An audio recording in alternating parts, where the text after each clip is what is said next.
Assalamualaikum warahmatullahi wabarakatuh. Bertemu kembali dengan Bu Indah di video pembelajaran kimia farmasi larutan elektrolit. Kalian sudah mencatat catatannya kemarin ya. Oke, langsung kita mulai saja. Pertama adalah larutan elektrolit. Larutan elektrolit adalah larutan yang dapat menghantarkan arus listrik itu. Jadi kalau ditanya larutan elektrolit itu apa sih? Jadi larutan yang dapat menghantarkan arus listrik, ya. Jadi gejalanya kalau kamu taruh di electrolyte tester, apa sih electrolyte tester? Nanti ada gambarnya. Jadi kalau misalnya kita kasih ke alat-alat listrik, terus kita kasih lampu gitu ya, terus kita kasih larutannya, kita pasangkan di electrolyte tester. Nah biasanya kalau larutan elektrolit ini lampunya akan menyala atau ada gelembung gas di dalam larutannya gitu ya. Sedangkan kebalikannya, kalau larutan non elektrolit adalah larutan yang tidak dapat menghantarkan listrik. Cirinya apa? Kalau misalnya dia ditaruh di electrolyte tester, maka lampunya tidak akan menyala dan nggak ada gelembung gasnya. Ya. Kenapa di sini dikatakan kenapa larutan non elektrolit dia tidak dapat menghantarkan arus listrik? Karena larutannya tidak dapat menghasilkan ion-ion. Nah ini contohnya. Jadi ini adalah larutan non elektrolit. Jadi ini larutannya nih dipasang di electrolyte tester, ternyata lampunya nggak nyala, bahkan nggak ada gelembung gasnya juga, gitu ya. Nah yang B ini adalah larutan larutan elektrolit lemah. Dia dikasih nih larutannya ini dipasang di electrolyte tester, ternyata lampunya menyala tapi redup, tapi ada gelembung gasnya. Nah bahkan elektrolit lemah itu juga kadang lampunya nggak nyala, tetapi dia ada gelembung-gelembung gas yang menyatakan ada ion-ion di sini yang bergerak. Itu elektrolit lemah. Nah, gambar yang C adalah gambar elektrolit kuat, di mana ketika larutan ini dipasang di electrolyte tester, maka lampunya menjadi menyala dan ada gelembung-gelembung gasnya. Ya. Ini catatannya kemarin, ya. Ini sudah. Nah, di sini ada teori ion oleh Svante Arrhenius atau dikenal cuman Arrhenius saja gitu ya. Nah, di sini larutan dikatakan adalah kenapa kita bahas teori ion? Karena di sini ada penyebabnya. Mengapa larutan elektrolit dapat menghantarkan listrik? Gitu ya. Jadi sebenarnya bukan karena larutannya saja gitu, tetapi di dalam larutannya ini terdapat ion-ion. Jadi kalau menurut Pak Arrhenius ya, menurut Pak Arrhenius ini beliau hidup dari tahun 1859 sampai 1927. Beliau bilang ini larutan elektrolit itu dapat menghantarkan arus listrik karena mengandung ion-ion yang dapat bergerak bebas. Jadi kalau larutan elektrolit itu nanti dia taruh di dalam cairan, maka dia akan berubah menjadi ion-ion bebas.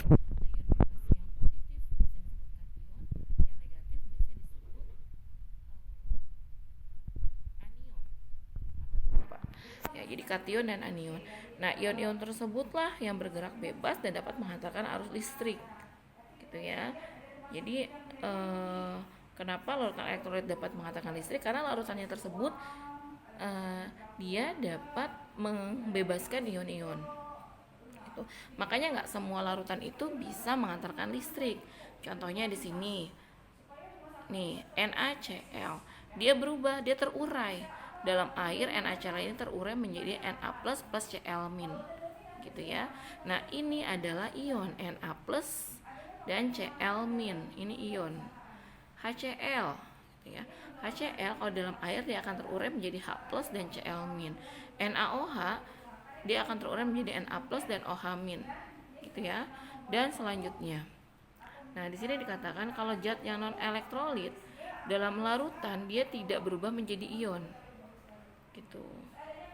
Jadi tidak berubah menjadi ion. Di sini C2H5OH atau etanol. Etanol itu ketika di dalam air dia tidak terurai menjadi ion, nggak ada plus, nggak ada negatifnya. Jadi tetap C2H5OH atau etanol.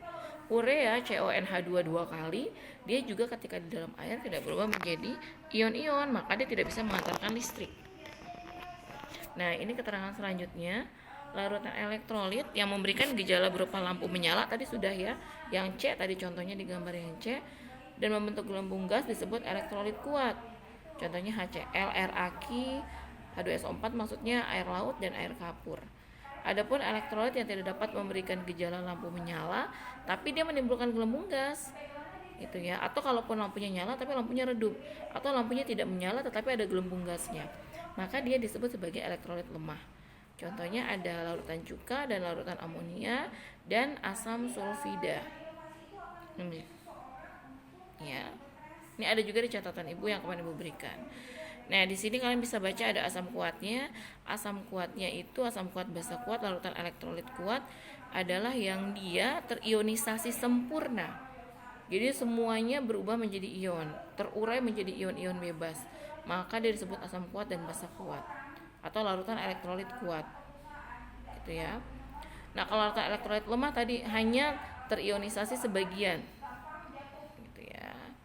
Yang non elektrolit apa? Yang sama sekali ketika dicampur air dia tidak berubah menjadi ion, tetap saja gula terurai tetapi tidak menjadi ion, maka dia tidak dapat menghantarkan arus listrik. Ini catatan Ibu yang kemarin. Jadi larutan-larutan elektrolit itu ada yang berupa senyawa ion, ada yang berupa senyawa kovalen polar. Contohnya kalau senyawa ion itu NaCl, NaOH gitu ya. Kalau dalam bentuk padat dia nggak bisa bergerak bebas ionnya, gitu ya. Tapi kalau misalnya dia ditaruh di dalam air, dicairkan, maka dia dapat ion-ionnya bergerak bebas dan dapat menghantarkan listrik, gitu. Jadi kalau misalnya serbuk saja, dia tidak dapat menghantarkan listrik karena ionnya tidak bergerak bebas. Tapi ketika dia dilarutkan di dalam air menjadi larutan NaCl misalnya, maka ion-ionnya dia bergerak bebas menjadi Na+ dan Cl-.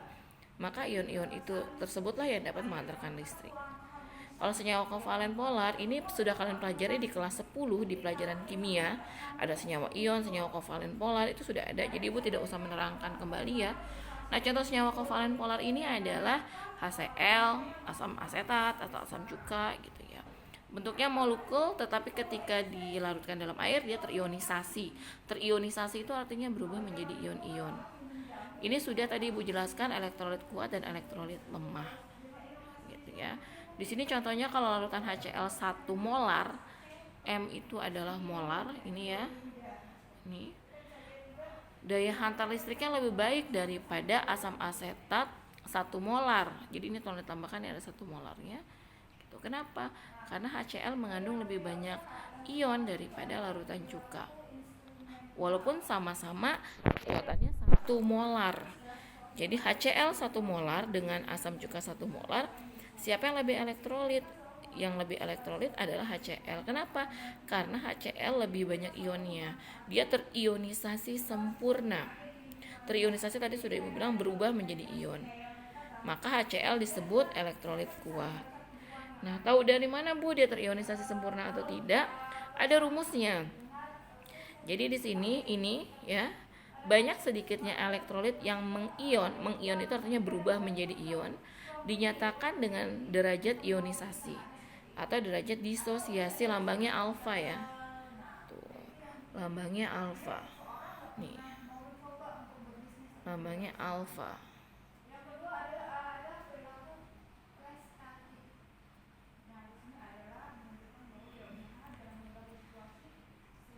Lambangnya alfa, kita cari warna merah misalnya. Oke. Udah.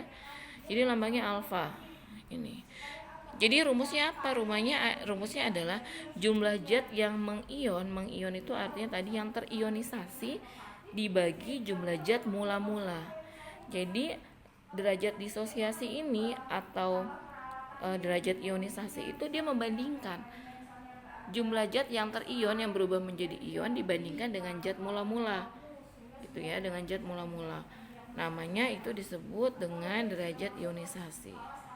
Nah, kalau elektrolit kuat dia terionisasinya sempurna dalam air. Terionisasi sempurna maksudnya apa? Semua berubah menjadi ion, gitu ya. Sedangkan kalau elektrolit lemah itu hanya sebagian.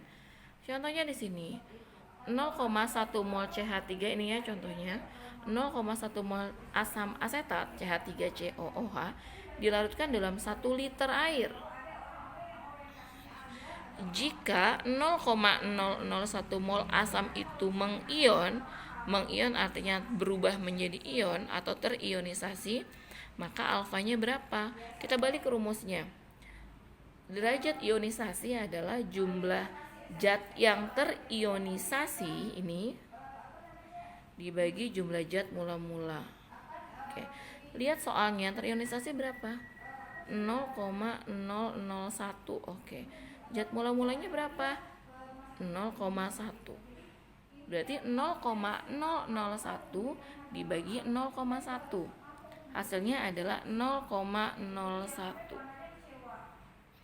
Tidak ada satuannya karena apa? Ini kan 0,01 M ya. Di soal, maaf, 0,00 dibagi 0,1 M. Maka M-nya habis ya.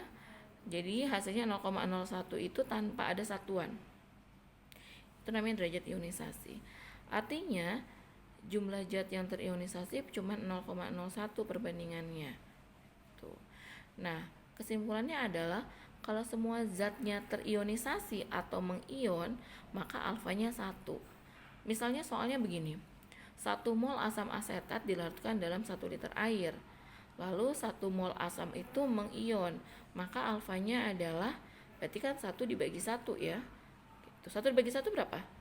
1. Nah, jadi artinya yang disebut dengan kalau semua zatnya mengionisasi maka alfanya 1. Gitu.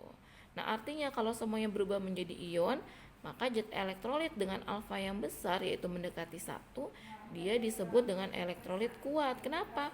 Karena hampir semuanya berarti berubah menjadi ion. Ya. Nah, kalau jika tidak ada yang mengion, kalau alfanya berarti 0. Gitu. Nah, elektrolit lemah adalah elektrolit yang mendekati 0, disebut dengan elektrolit lemah. Gitu ya. Jadi contoh elektrolit kuatnya ada yang tadi, ada lagi di sini. Oke. Ya, jadi Ibu ulang. Derajat ionisasi adalah membandingkan atau perbandingan antara jumlah ion yang atau jumlah zat yang terionisasi dibagi dengan jumlah zat awal. Hasilnya berapa? Nah, kalau hasilnya dekat dengan 1, maka dia elektrolit kuat. Jika hasilnya lebih dekat kepada 0, berarti dia elektrolit lemah. Gitu ya, contoh-contohnya sudah ada. Nah, sekarang Ibu punya soal nih. Contoh soalnya adalah 0,5 mol asam asetat dilarutkan dalam 1 liter air.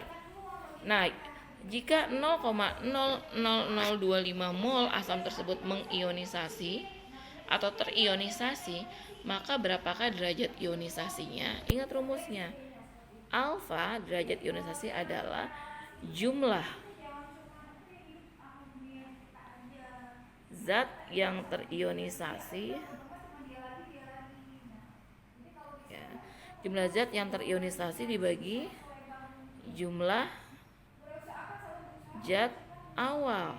Nah, berarti diketahuinya harus kamu pahami yang mana yang zat awal, yang mana yang zat yang terionisasi. Maka kalian nanti bisa menjawabnya. Oke, tugasnya cuma 1. Tolong dikerjakan, nanti hasilnya difoto, dikirim ke Google Classroom kita masing-masing. Oke, dari Ibu cukup sekian. Assalamualaikum warahmatullahi wabarakatuh.